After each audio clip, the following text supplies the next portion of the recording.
Bismillahirrahmanirrahim. Unang-una ngayon, ipinapaalam sa iyo na dumating na yung araw na kung saan ay napagkasunduan para kayo ay magkaisang dibdib ng iyong minamahal na babae.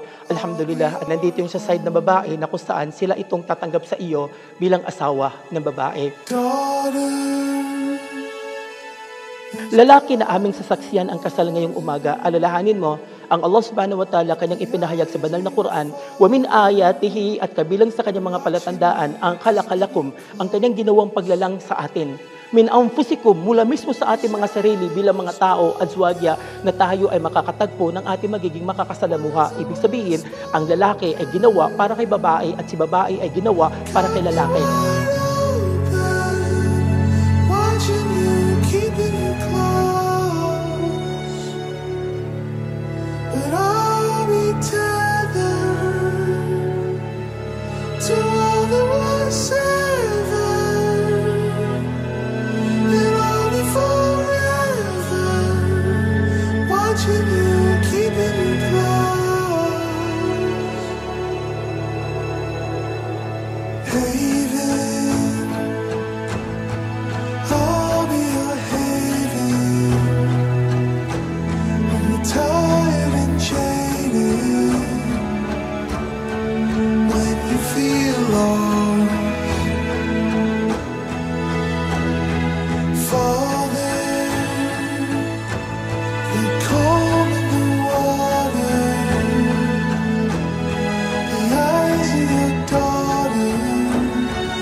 Watching you, keeping you close.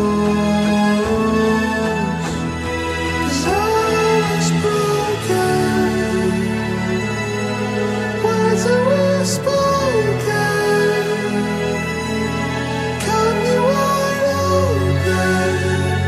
Watching you, keeping you close.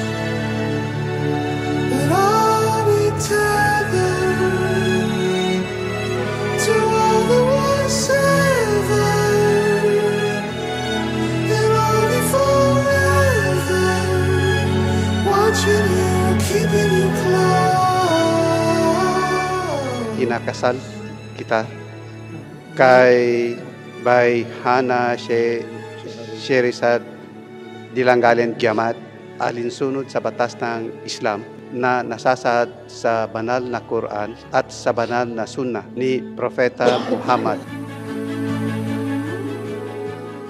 Opo, tinatanggap ko bilang asawa si Bayhana Shaharid Yamad Dilangalen, alinsunod sa batas ng Islam na nasasaad sa banal na Quran at sa banal na Sunnah ni Propeta Muhammad sallallahu alaihi wasallam.